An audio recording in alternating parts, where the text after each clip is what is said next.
Trabajadores esenciales. ¿Qué pasó con el video de los trabajadores esenciales? ¿Qué pasó con la reforma migratoria? ¿Hay una reforma migratoria? Un saludo, yo soy Marta Salgado, abogada colombiana, y hoy hablemos de inmigración. Recuerden, este es un canal meramente informativo. Esto no es asesoría ni consejería legal. Yo soy abogada en Colombia.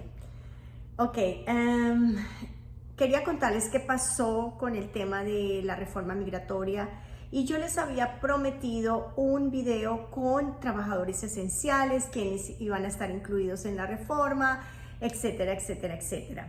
Bueno, estaba preparando el video, una lista larguísima de trabajadores esenciales.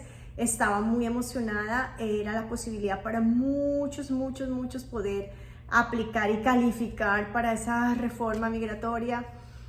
Sin embargo, decidí esperar porque dije, ¿para qué sacar la información de todos los que pueden calificar para la reforma migratoria si no tenemos una decisión muy clara y una decisión certera? No más que clara, una decisión cierta acerca de la reforma migratoria, porque dependíamos, recuerden, del concepto de la parlamentaria. Entonces dije, bueno, voy a esperar porque la parlamentaria no puede tardar mucho tiempo en dar ese concepto, y una vez que diga sí, va a haber reforma, eso se puede incluir inmediatamente quienes van a calificar. Lo contrario sería generar más expectativas e ilusiones, y no sabíamos qué iba a pasar. Efectivamente, el domingo pasado la parlamentaria emitió su concepto y lo dio a conocer, y la decisión fue no incluir en el proyecto de ley de presupuesto el proyecto de reforma migratoria. No aceptó la inclusión, y si bien es una recomendación, tiene su fundamento. Es una persona muy seria, muy reconocida, es una autoridad, y ella recomienda que no se incluya por la razón sencilla de que al dar la residencia a más de 8 millones de personas implicaría un déficit fiscal de 140 millones de dólares durante 10 años.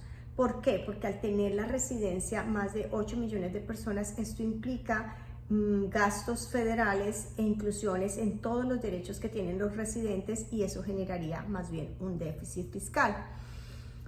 Por otro lado, consideró que existe en ese proyecto una modificación a la ley de inmigración, y no es apropiado a través de un proceso especial como es el de reconciliación del que hemos hablado, incluir un proyecto o una reforma a una ley de inmigración, una ley que es tan importante y que se estaba pretendiendo crear como un nuevo estatus de personas que pueden aspirar a la residencia. Eso correspondería ya a estudiar un proyecto de reforma en la ley de inmigración, y no puede contemplarse en una ley de presupuesto que se refiere a gastos y a ingresos fiscales del país. Entonces considera que los senadores deben ponerse de acuerdo para contemplar una reforma migratoria y no hacerlo de esta forma, porque sería también contraproducente y sería una propuesta que en el fondo estaría muy débil y en cualquier momento puede caerse. Así que en conclusión ella dijo no. Así que todo el mundo, y empezó el dilema. Afortunadamente la decisión fue como dentro de esta premura de tiempo, fue a tiempo, porque dejó más o menos 2 semanas para que los senadores demócratas puedan presentar alternativas y mirar qué otros caminos y qué otras opciones se pueden contemplar para ayudar a los inmigrantes. Entonces, por eso no hubo el video, y segundo, eso es lo que pasó con el tema de la reforma migratoria. En este momento no hay reforma migratoria. ¿Va a haber una reforma migratoria? Eso es lo que se está contemplando. Hay 3 posibilidades: hay el plan A, el plan B, el plan C, el plan D. Entonces, en resumidas cuentas, hay 3 opciones que están contemplándose. Y esas tres opciones serían, una, como la parlamentaria dijo, no a las residencias, ellos están pensando en proponer que sean permisos de trabajo. Entonces, que se den permisos de trabajo para todas estas categorías de personas que se presentaron y así pues no se generaría el déficit fiscal que la parlamentaria dice, y tampoco una reforma a la ley de inmigración. Sin embargo, pues es una cosa muy temporal. Un permiso de trabajo pues se da por un periodo de tiempo. Ellos dicen que dan un permiso de trabajo por 5 años o por 10 años. Bueno, es una posibilidad. La otra posibilidad es a través de una ley que existe hace mucho tiempo. Es una ley que se llama Register o ley de registro. Y a través de esta ley fue que se estableció la famosa sección 245I en las leyes de inmigración. ¿Esto qué es? 245I es una excepción que se hace a través de esta ley de registro, en donde se autoriza o se permite al secretario de Seguridad que se abra un proceso de registro, en este caso para todos los indocumentados, y sean indocumentados que llegaron ilegalmente o sean indocumentados que llegaron legalmente pero que se quedaron después de que venció su permiso, y que ellos puedan registrarse, abrir unos periodos de registro. Ellos se registran y a través de un proceso especial ellos puedan ir camino a la residencia. De esta manera, si se hace ese proceso de registro, no se estaría modificando la ley, sino que se estaría actualizando la ley. ¿Por qué?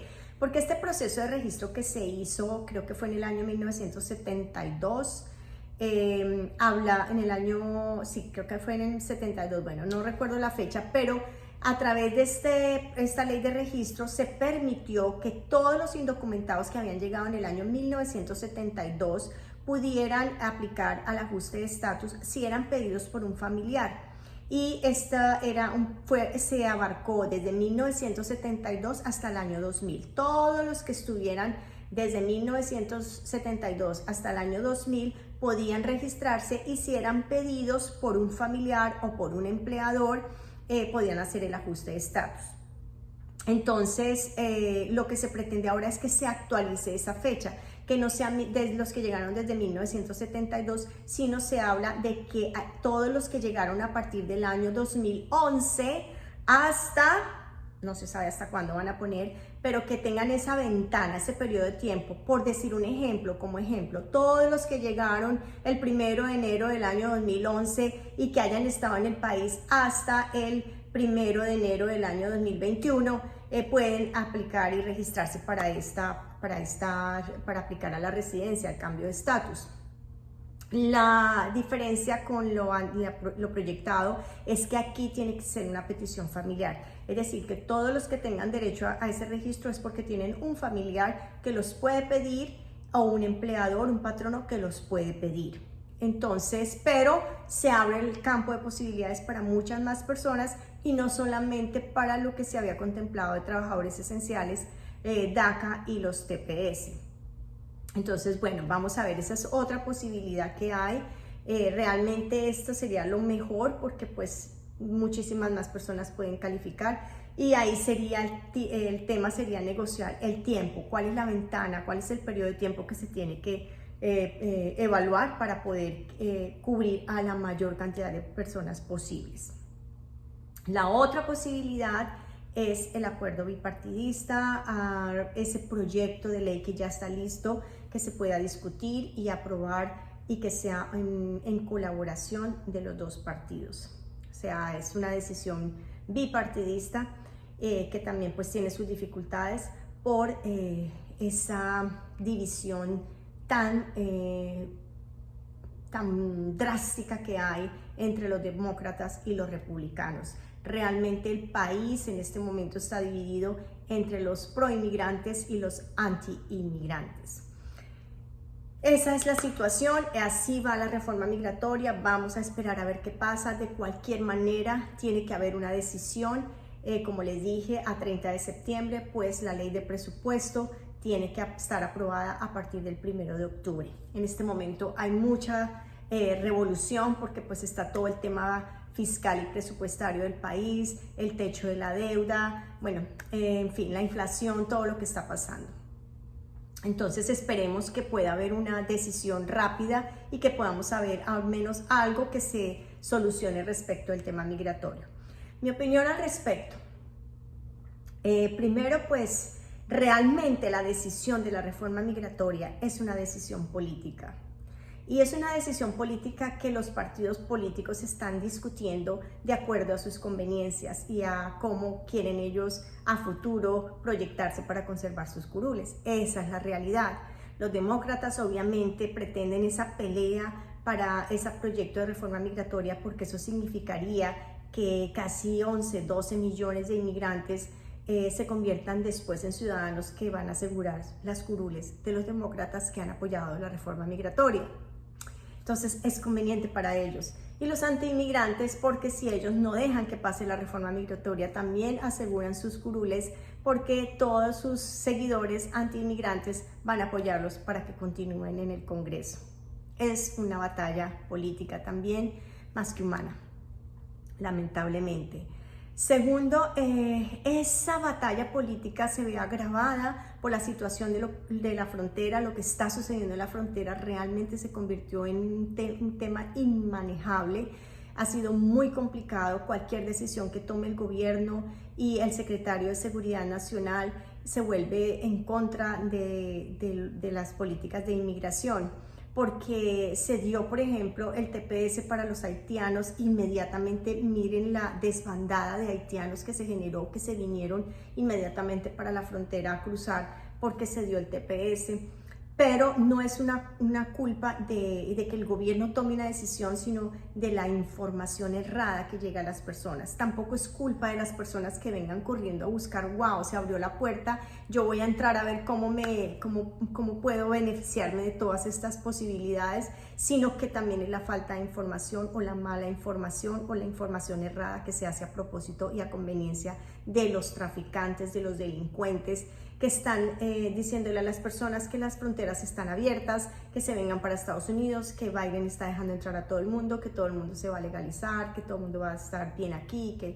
Entonces eso es un negocio, están alentando a la gente que se venga de todas las partes del mundo. Eso es una cadena, esto es un tráfico humano impresionante, eso es un negocio. Y eso hace que estas personas manejen todas esas redes para que lleven información errónea a las personas para que se vengan aquí a cruzar la frontera. Y esto es lo que se está viendo con los haitianos que llevaban 10 años, 8 años en Brasil, en Chile, hasta en Colombia, y que les están diciendo, no, vénganse para acá. Entonces, después de 10 años de estar en Chile, después de 10 años de estar en Brasil, están dejando todo, vendiendo todo, cogiendo sus pocas cosas y se vienen familias enteras a cruzar la frontera. Es un drama terrible, no los culpo porque si les están engañando y les están diciendo cosas, además también alentados por las mismas amigos y familiares que están en los Estados Unidos diciéndoles, vénganse que aquí se va a resolver como sea. No se dan cuenta del daño tan grande que están causando porque no va a haber ni reforma ni para los que están aquí, ni mucho menos para los que están cruzando la frontera. En este momento hay miles y miles de deportados. Entonces, ¿yo qué opino? Pues esto es una cosa muy compleja. Yo recomiendo que no alentemos la inmigración ilegal y el cruce de fronteras, porque esto es colaborar con el tráfico humano. Están expuestos a muchas condiciones difíciles. 2, sigamos con el propósito, los que estamos aquí, las personas que están aquí, en pagar sus impuestos, en no cometer ninguna imprudencia o delito que pueda inhabilitarlos para una posible legalización. Y sigamos pensando en que hay que tener recursos, porque de cualquier manera, si hay una reforma migratoria, se van a tener que incurrir en gastos. Estas son mis recomendaciones y estaremos atentos a ver qué sucede para brindarles la información oportuna. Muchísimas gracias, dale like, comparte, suscríbete al canal y nos vemos en un próximo video.